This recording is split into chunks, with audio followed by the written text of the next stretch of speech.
Hello everyone, it's Michelle. Welcome to my channel. If you're new, thank you for joining me. If you're already a subscriber, thank you for coming back.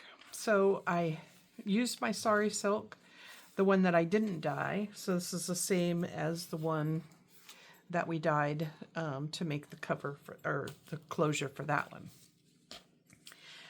I haven't done anything on the front.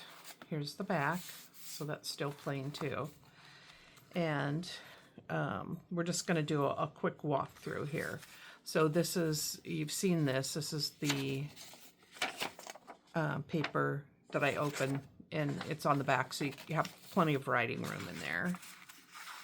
And you can do that with all the pockets, put something in there. You can do it in here too. This is Ruby and Pearl.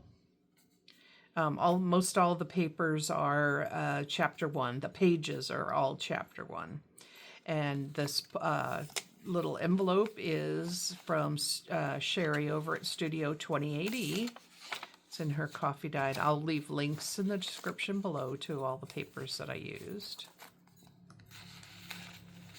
Okay.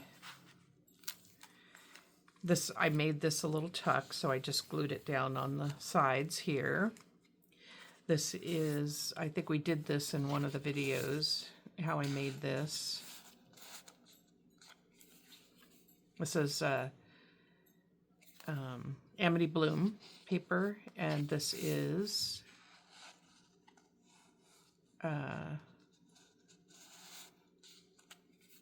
oh, I'm drawing a blank. Okay, well, I'll leave a description, or I'll leave that. This is one of Sherry's over at Studio 2080. I did add some lace on this pocket. We put the toppers on, I think, at one point. This envelope is covered with Ruby and Pearl paper. And I put it onto the side. Here, I just adhered it down. I put it a little bit too close to the edge, so when I was folding it up, I had to kind of rework it to shape it in because I should have left it away from the edge just a hair. This is one of the pockets that I made. It's a Roxy Creations mass make, I think, that we made out of book pages, made out of an old German Bible, 1800s, early 1800s. And I just left the top like it was, put a topper on it. This, I added some lace and a Tracy Fox and Artie Mays labels that they had. Put some baker's twine on there, put a pocket, and got some lace there. This is from Sherry over at Studio 2080, and she makes them so that you just fold them in half, and they you could make an envelope out of it, or close it up and you have a front and a back, so you could actually use this like a tag. These papers are, I think, from chapter 1 as well. Oh no, these are from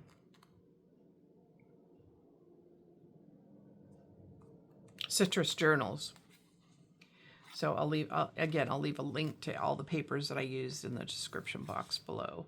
So this is a pocket that I made out of a billhead, and I adhered it with washi tape. And this is from 1864. Use some more lace on this side. This has a pocket. I put little thumb punches in there. I like the end of my whale tail punch, so I just used the edge of it because I don't like the starkness of the round hole punch that people use, so I don't like that. But, you know, it's your personal preference. That's totally personal preference. So these are postcards, and I'll leave a link below to the ones that I have. And this was a letter, so I just copy it and then fold it up where it had folds. You can use your, you know, ink and do that on the inside of them to make them more aged looking if you want. This was from Genevieve Designs. So this is an envelope that you can, and I did do the sponging on there on the inside of that just to make it so it wasn't. But I love this little envelope because it looks so real when you put it together. And she has it so that you can make the whole thing. Then I have this one with the corner pocket. I put a lace here, and this has a place where you could use it like a pocket as well, or a tuck. Tuck something in there, or a little tag or something. This was a tea bag paper that I backed on the back of this. This is a cookbook.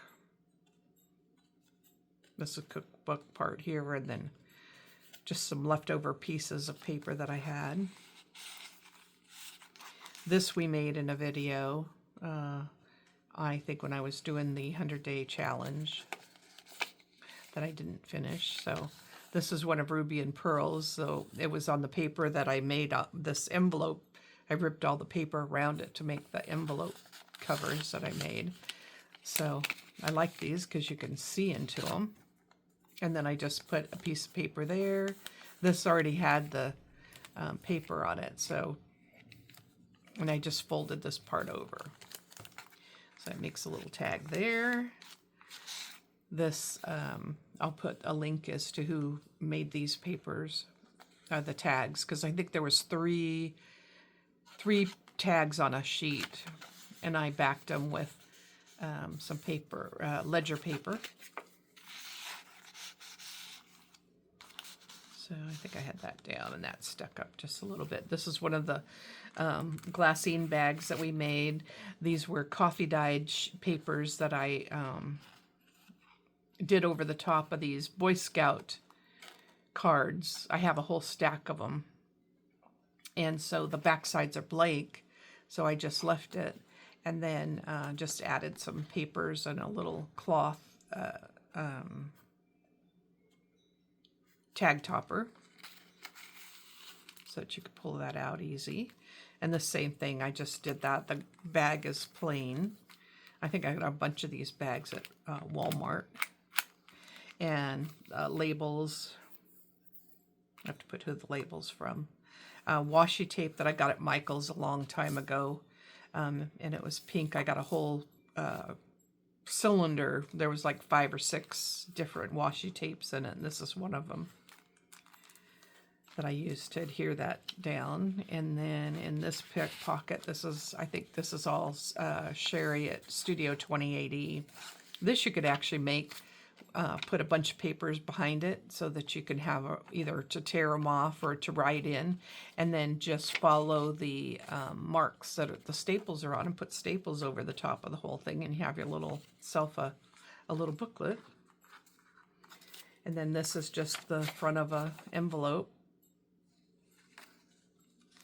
That, and then this was a tag that was in there. I think there was 2 or 3 of these tags, so I did those. And then this pulls up, and it has a pocket on this side too. And so I have one of these, and I think this is Sherry's as well over at Studio 2080.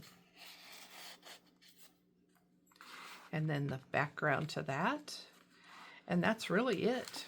So we're going to start a new no-sew journal 1st of May.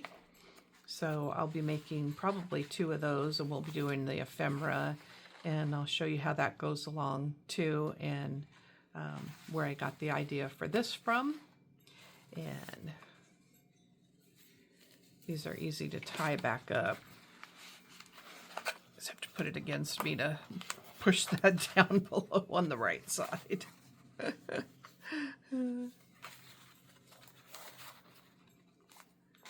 So I will just tie that.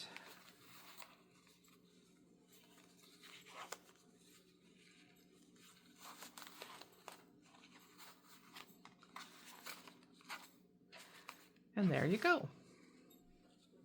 All right, on Wednesday you'll see this one. I'll do the walkthrough on that, and they were very fun to make, and they're very simple, easy, and there's not a lot to them. So, all right. Be sure to like, subscribe, and share with your friends, and I will put a video over here that you might be interested in. So go create something fun, and we'll see you soon.